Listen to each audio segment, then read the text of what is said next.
నమస్కారం జీవన రేఖ కార్యక్రమానికి స్వాగతం.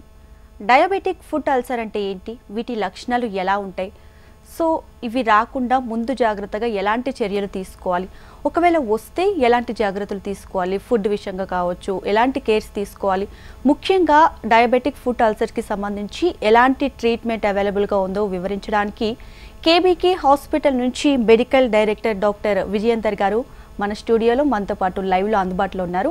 సార్ని అడిగి మరిన్ని విషయాలు కూడా తెలుసుకుందాం. అలాగే డయాబెటిక్ ఫుట్ అల్సర్కి సంబంధించి మీకు ఎటువంటి సందేహాలు ఉన్నా కూడా సార్ మనకి స్టూడియోలో అవైలబుల్గా ఉన్నారు. కాల్ చేయండి, కాల్ చేసి మీ డౌట్స్ని క్లారిఫై చేసుకోవచ్చు. Hi sir, welcome to the studio. Sir ముందుగా అసలు డయాబెటిక్ ఫుట్ అల్సర్ అంటే ఏంటి సార్?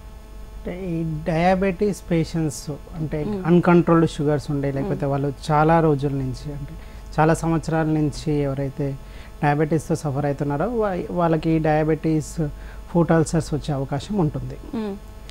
సో దానికి డయాబెటిక్ ఫుట్ అల్సర్స్ బేసికల్గా న్యూరోపతి అంటే డయాబెటిక్ న్యూరోపతి అంటే నరాలు సరిగా పనిచేయకపోవడం, దానివల్ల అల్సర్స్ అనేది వస్తుంటాయి. అదంటే ఎట్లా వస్తుంది అనేది నేను ఎక్స్ప్లెయిన్ చేస్తాను. సో డయాబెటీస్లో ఈ అన్కంట్రోల్డ్ షుగర్స్ ఉండడం వల్ల న్యూరోపతి వస్తుంది. అలా న్యూరోపతి కూడా 2 టైప్స్ ఉంటుంది. ఒకటి ఏంటంటే అటానమస్ సిస్టమ్ న్యూరోపతి అంటాం మనం.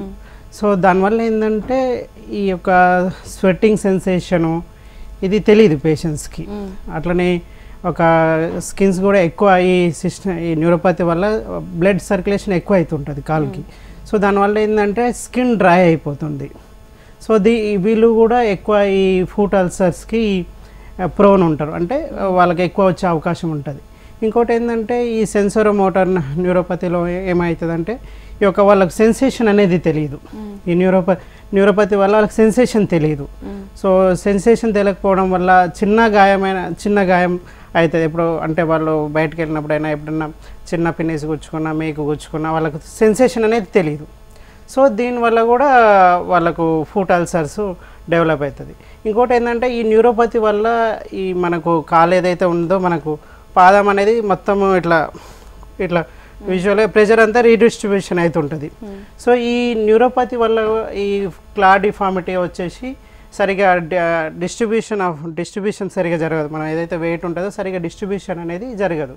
సో దీనివల్ల ఏంటంటే క్యాలస్ ఫామ్ అవుతుంది. క్యాలస్ అంటే ఏంటంటే చర్మం గట్టిపడి వాళ్ళు ఫుట్ అల్సర్స్కి ప్రోన్ అవుతారు.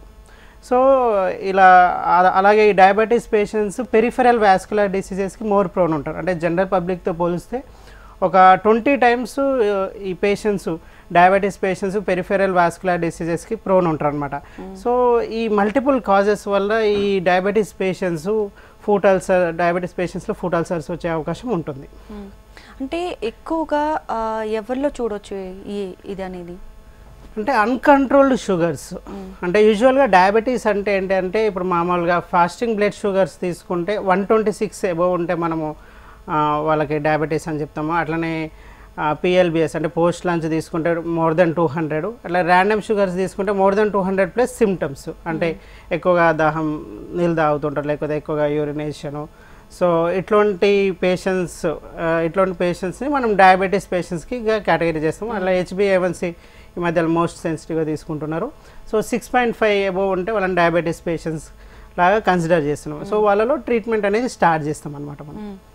అంటే ఇప్పుడు డయాబెటిక్ ఫుట్ అల్సర్ వచ్చేటప్పుడు ఎలాంటి జాగ్రత్తలు తీసుకోవాలి? సో ఇది నేను ఇంతకుముందు చెప్పినట్టు డయాబెటిక్ ఫుట్ అల్సర్ అనేది ఒక సింగిల్ రీజన్ వల్ల రాదు. సో బేసికల్గా ఏంటంటే ఫస్ట్ న్యూరోపతి అనేది స్టార్ట్ అవుతుంది. సో ఈ న్యూరోపతి వల్ల ఏమవుతుందంటే వాళ్ళకి ఎప్పుడైనా చిన్నగా గాయం జరగడము, సో అది సరిగా మానకపోవడం వల్ల ఈ సరిగా అంటే ఈ గాయం అయినాక ఏదైతే ఈ యొక్క అన్కంట్రోల్డ్ షుగర్ వల్ల న్యూరోపతి వస్తుంది, న్యూరోపతి వల్ల గాయం జరుగుతుంది. సో ఈ గాయం కొన్నిసార్లు గ్యాంగ్రీన్ కూడా అయ్యే అవకాశం ఉంటుంది.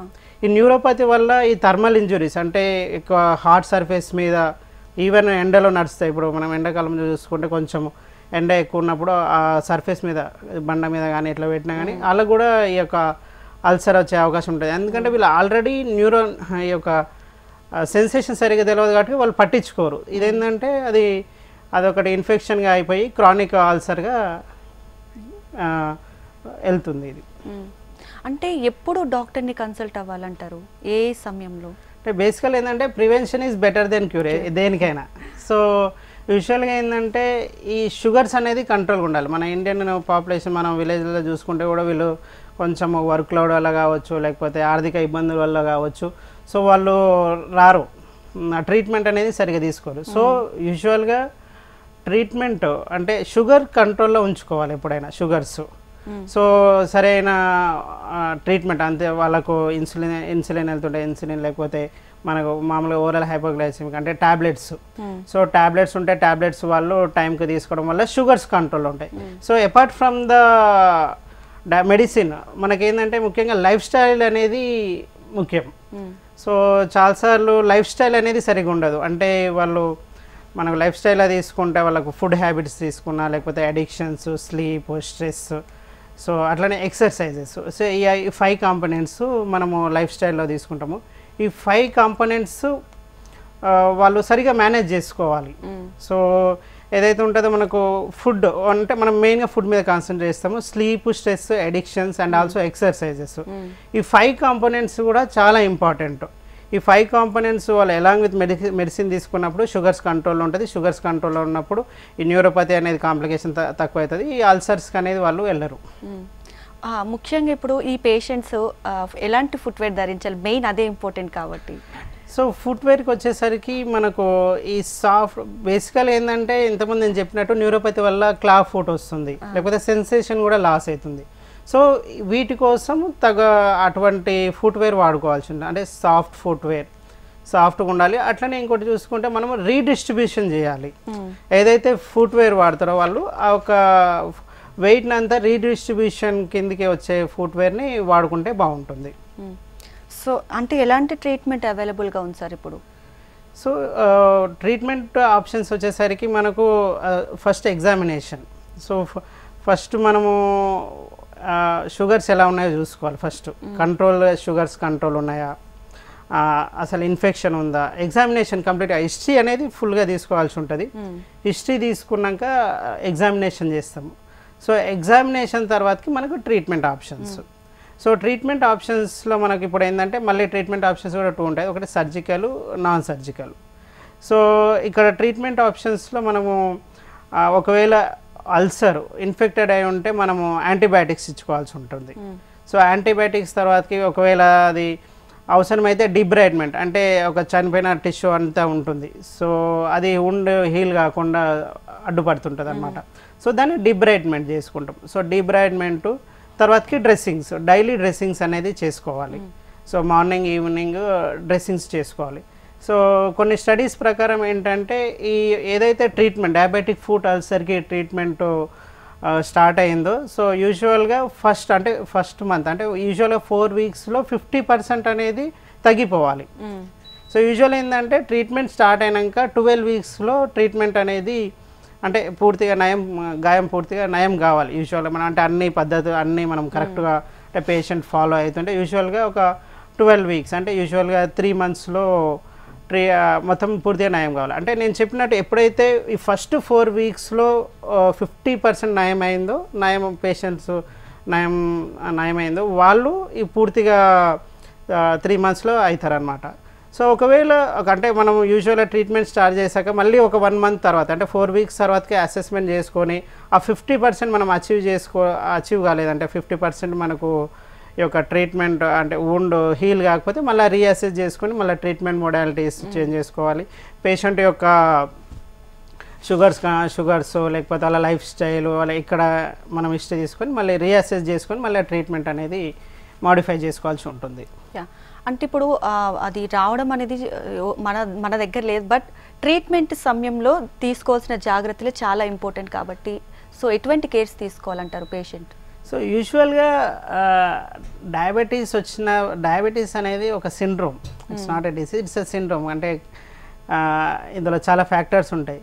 సో ప్రివెన్షన్ అనేది వెళ్ళాలి. ఆల్రెడీ పేషెంట్ డయాబెటీస్ వచ్చింది, సో ఏంటంటే వాళ్ళు రెగ్యులర్గా మెడిసిన్స్ వాడుకోవడము, సో లైఫ్ స్టైల్ కంట్రోల్లో తీసుకోవడము. అంటే ఇప్పుడు నేను ఏదైతే ఇంతకుముందు చెప్పానో 5 ఫ్యాక్టర్స్ లైఫ్ స్టైల్, సో అవి వాళ్ళు కంట్రోల్లో ఉంచుకోవడము. సో ఇవి చేస్తే వాళ్ళు ఈ న్యూరోపతి లేకపోతే రెటినోపతి నెఫ్రోపతి సో వీటికి ల్యాండ్ అవ్వరు. సో ఈ పేషెంట్ యూజువల్గా న్యూరోపతి ల్యాండ్ అవ్వడం వల్లనే మెయిన్గా ఎక్కువ. సో పెరిఫెరల్ వాస్కులర్ డిసీజ్ అది కూడా కాంపొనెంట్ ఉంటుంది, but mostly neuropathy is the main factor. ఆ న్యూరోపతి రాకుండా చూసుకోవడం మెయిన్ ఇంపార్టెంట్. సో పేషెంట్స్ ఏంటంటే రెగ్యులర్గా చెక్ చేసుకోవాలి. వాళ్ళు ఇందులో సోషల్ ఫ్యాక్టర్స్ కూడా ఉంటాయి. అంటే డయాబెటిక్ ఫుట్ అల్సర్స్కి ఇంతకుముందు నేను మెడికల్ కాజెస్ చెప్తున్నా. సోషల్ ఫ్యాక్టర్స్ అంటే కొంతమంది లోన్లీగా ఉంటారు, అంటే ఒక్కరే ఉంటారు. సో ఒక్కరే ఉండడము, స్మోకింగ్, ఆల్కహాలు, సో ఇటువంటి ఫ్యాక్టర్స్ కూడా ఎక్కువ డయాబెటీస్ పేషెంట్స్ ఫుట్ అల్సర్స్కి ల్యాండ్ అవ్వడానికి ఉంటుంది. సో ఇట్లాంటి ఫ్యాక్టర్స్ని కూడా కరెక్ట్ చేసుకోవాలి. అపార్ట్ ఫ్రమ్ ద అంటే మెడికల్ ఫ్యాక్టర్స్, ఈ సోషల్ ఫ్యాక్టర్స్ కూడా ఇంపార్టెంట్ అంటే ప్రివెన్షన్కి. Yeah okay sir. అంటే ఇప్పుడు కేబీకే హాస్పిటల్ యొక్క ప్రత్యేకతలు ఏంటి? మనం డిసీజ్ గురించి తర్వాత మాట్లాడుకుందాం. కానీ సో కేబీకే హాస్పిటల్స్ ఏంటంటే ఇది కంప్లీట్గా వుండ్ కేర్ మీద కాన్సన్ట్రేట్ చేసినాం యూజువల్గా. సో ఏంటంటే పేషెంట్ని హోలిస్టిక్ అప్రోచ్ ఉంటుంది. సో హోలిస్టిక్ అప్రోచ్లో పేషెంట్ని ఫస్ట్ నుంచి, అంటే నేను ఇంతకుముందు ఏదో చెప్పాను యూజువల్గా 3 months. సో ఫాలోఅప్ ఉంటుంది అనమాట. సో పేషెంట్ వచ్చినప్పుడు ఫుల్ హిస్టరీ తీసుకొని వాళ్ళ లైఫ్ స్టైల్ ఇంటర్వెన్షన్ కూడా మనము కన్సిడర్ చేసేసి వాళ్ళకు టైలర్డ్గా ట్రీట్మెంట్ ఇవ్వడం అనేది జరుగుతుంది. సో అసెస్మెంట్ చేసుకొని తగు ఇన్వెస్టిగేషన్స్ చేసుకొని సో ఫిజిషియన్ అండర్లో షుగర్స్ కంట్రోల్ చేసుకుంటూ ఉంటుంది. అట్లనే మనకు హెల్త్ కోచెస్ ఉంటారు అనమాట. ఈ డయాబెటీస్ పేషెంట్స్ ఏంటంటే మీరు డయాబెటీస్ వచ్చింది, మీరు ఇది మందులు రాసేసి మీరు వాడుకోండి అంటే వాళ్ళు యూజువల్గా ఫాలో అవ్వరు. So what ever the commitments they have, అంటే డైలీ ఉండే వాళ్ళ కమిట్మెంట్ వల్ల వాళ్ళు సో ఫుడ్ టైంకి తీసుకోకపోవడము, లేకపోతే స్మోకింగ్ కట్ చేయలేకపోవడము, ఆల్కహాల్ కట్ చేయలేకపోవడము, సరిగా టైంకి పడుకోకపోవడము, టైంకి లేకపోవడం, సో ఇలాంటివన్నీ ఉంటాయి. సో మనం ఏంటంటే హెల్త్ కోచెస్ కూడా ఉన్నారు మనకు. So apart from the general physician అండర్లో ట్రీట్మెంట్ నడుస్తుంటుంది. సో అపార్ట్ ఫ్రమ్ దట్ మనకు హెల్త్ కోచెస్ కూడా పేషెంట్ని డైలీ ఫాలోఅప్ చేయడం అనేది జరుగుతుంటుంది అనమాట. సో ఒకవేళ పేషెంట్కి పెరిఫెరల్ వాస్కులర్ డిసీజెస్ ఏమైనా కాంప్లికేషన్స్ ఉంటే మనము వాస్కులర్ సర్జన్స్ కూడా ఉన్నారు మన దగ్గర. సో వాస్కులర్ సర్జన్ ఒపీనియన్గా తీసుకొని పేషెంట్కి ట్రీట్మెంట్ చేయడం అనేది జరుగుతుంది. అంటే హాస్పిటల్స్ చాలానే ఉన్నాయి. సో డయాబెటిక్ ఫుట్ అల్సర్కి సంబంధించి సో వాటికి మీ హాస్పిటల్కి తేడా ఏంటి? సో పేషెంట్ ఇంతకుముందు నేను చెప్పినప్పుడు హోలిస్టిక్ అప్రోచ్ అనేది మన దగ్గర ఉంటుంది. పేషెంట్ని జస్ట్ మీరు ఇవాళ వచ్చారు, మనము ట్రీట్మెంట్ రాసాము, మీరు డైలీ డ్రెస్సింగ్ చేసుకొని మందులు వాడుకుంటే డైలీ డ్రెస్సింగ్ చేసుకొని మాత్రమే కాకుండా పేషెంట్ని డైలీ ఫాలోఅప్ చేయడం జరుగుతుంది. దీనివల్ల ఏంటంటే ట్రీట్మెంట్ కాంప్లియన్స్ అనేది ఉంటుంది. సో ట్రీట్మెంట్ కాంప్లియన్స్ ఉండడం వల్ల పేషెంట్కి తొందరగా రికవరీ అనేది జరుగుతుంది. అంటే సార్, అంటే ఎంతమంది పీపుల్స్ ఈ దీంతో సఫర్ అవుతున్నారు డయాబెటిక్ ఫుట్ అల్సర్స్తో? సో యూజువల్గా ఏంటంటే ఒక 5 to 10% of the diabetic patients are prone to diabetic foot ulcers అనమాట. ఇందులో కూడా 1%, about almost 1% of the population they will land up in amputation. Amputation అంటే ఏంటంటే ఒక పాదాన్ని కొట్టేయడం, లేకపోతే కాలు కొట్టేయడం, అంటే ఒక భాగాన్ని తీసేయడాన్ని మనం యాంపుటేషన్ అంటాం అనమాట. సో నేను ఏదైతే 5 to 10% people are prone to diabetic foot ulcers అన్నాను, అందులో ఒక 1% కూడా వాళ్ళు యాంపుటేషన్కి ప్రోన్ ఉంటారు. సో యూజువల్గా ఏంటంటే ఈ యొక్క ఫుట్ అల్సర్స్ మేల్స్లో ఎక్కువ వస్తుంది when compare to the males and females. Males ఏంటంటే they go to the outdoor work. So ఈ అవుట్డోర్ వర్క్ వెళ్ళడం వల్ల ఈ మేల్స్ అనేది ఎక్కువ prone to the diabetic foot ulcers. అలాగే చూసుకుంటే ఈ యాంపుటేషన్స్ ఏదైతే ఉందో యాంపుటేషన్ కూడా ఈ మేల్స్లోనే ఎక్కువ ఉంటుంది.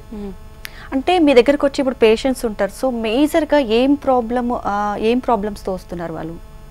సో యూజువల్గా అన్కంట్రోల్డ్ షుగర్స్ ఉంటాయి. సో ఇప్పుడు యూజువల్గా వాళ్ళు డయాబెటీస్ డయాగ్నోజ్ ఉంటారు, బట్ ఏంటంటే వాళ్ళు దాన్ని సరిగ్గా ట్రీట్మెంట్ తీసుకోరు. సో ఏదైతే వాళ్ళు ఫిజిషియన్ ఏదైతే సజెస్ట్ చేస్తారో, అంటే షుగర్స్ కంట్రోల్ చేయడానికి మెడిసిన్స్ ఏదైతే ఇస్తారో వాళ్ళు ఇవ్వరు, అంటే తీసుకోరు. ఒకవేళ తీసుకున్నా కానీ మళ్ళీ ఫాలోఅప్లోకి వెళ్ళారు. యూజువల్గా ఏంటంటే మనము ఒక 1 month 3 months depending on their severity 1 month 3 months ఒకసారి రివ్యూ చేసుకోవాలి. వాళ్ళు రివ్యూ చేసుకోకపోవడం వల్ల ఏమవుతుందంటే అన్కంట్రోల్డ్ షుగర్స్ అవుతుంది. సో ఈవెన్ దో వాళ్ళు ట్రీట్మెంట్ తీసుకుంటారు, అంటే మేము మందులు వేసుకుంటున్నాం అనుకుంటారు, కానీ అది కంట్రోల్ రెగ్యులర్ చెకప్స్లో లేకపోవడం వల్ల ఏంటంటే అన్కంట్రోల్ వెళ్ళిపోతుంది. సో అన్కంట్రోల్ వెళ్ళిపోవడం వల్ల వాళ్ళు న్యూరోపతిలో ల్యాండ్ అవుతారు. అంటే సెన్సేషన్ తెలియకపోవడం జరుగుతుంది. ఆ సెన్సేషన్ తెలియకపోవడం వల్ల ఎప్పుడో చిన్న గాయం జరిగి ఉంటుంది. సో అది గాయం వల్ల అది పుండు అనేది ఏర్పడుతుంది. సో ఇవన్నీ ఉంటుంది అన్నమాట. సో యూజువల్గా ఏంటంటే ఈ పేషెంట్స్ వాళ్ళు రెగ్యులర్గా చెక్ చేసుకోవాలి. సో ఏదైతే వాళ్ళు యూజువల్గా రోజు కాళ్ళని బట్టతో తుడుచుకోవడము, అంటే చూసుకోవాలి రోజు కాళ్ళని. సో ఏమన్నా కొంచెం డిఫార్మిటీ లాగా ఉంటే మళ్ళీ డాక్టర్ని కన్సల్ట్ అయ్యి ఆ ఒక ఫుట్వేర్ని చేంజ్ చేసుకోవడం అనేది చేయాలి. సో రెగ్యులర్గా ఈ పేషెంట్స్ కూడా ప్రివెన్షన్స్కి, అంటే ఇప్పుడు ఈ కాళ్ళ మధ్యలో మనకు వేళ్ళ మధ్యలో కూడా ఈ ఫంగల్ అట్లనే బ్యాక్టీరియల్ ఇన్ఫెక్షన్ వచ్చే ఛాన్స్ ఉంటాయి. ఎందుకంటే ఈ షుగర్స్ ఏదైతే ఉన్నాయో ఎక్కువ షుగర్స్ ఈ బ్యాక్టీరియాకి ఆహారం అన్నమాట. సో ఈ ఎక్కువ షుగర్స్ ఉన్నప్పుడు ఈ ఇన్ఫెక్షన్కి ఎక్కువ ఛాన్సెస్ ఉంటాయి. సో వాళ్ళు రెగ్యులర్గా చెక్ చేసుకొని రెగ్యులర్గా కాళ్ళ వేళ్ళ మధ్యలో కూడా చెక్ చేసుకోవడం వల్ల మనం వీటిని ప్రివెంట్ చేయొచ్చు. అంటే ఆ పర్టికులర్ పేషెంట్లో డయాబెటిక్ ఫుట్ అల్సర్ క్యూర్ అవ్వడానికి ఎంత సమయం పడుతుంది? యూజువల్గా అంటే 2003లో షాహీన్ ఎటాల్ అని వాళ్ళు స్టడీ చేశారు. యూజువల్గా ఏంటంటే 12 వీక్స్ అనేది అంటే, but it may go up to 6 months also depending on the severity. So యూజువల్గా 3 to 6 months. అంటే ఒక్కసారి క్యూర్ అయినాక మళ్ళీ వచ్చే అవకాశం ఉందంటారు? ఎస్. సో రిస్క్ ఫ్యాక్టర్లలో చూసుకుంటే కూడా మనకు ఎవరికి డయాబెటిక్ ఫుట్ అల్సర్ వస్తుంది అంటే ఇంతకుముందు కూడా వాళ్ళకి వచ్చిపోయి ఉంటుంది.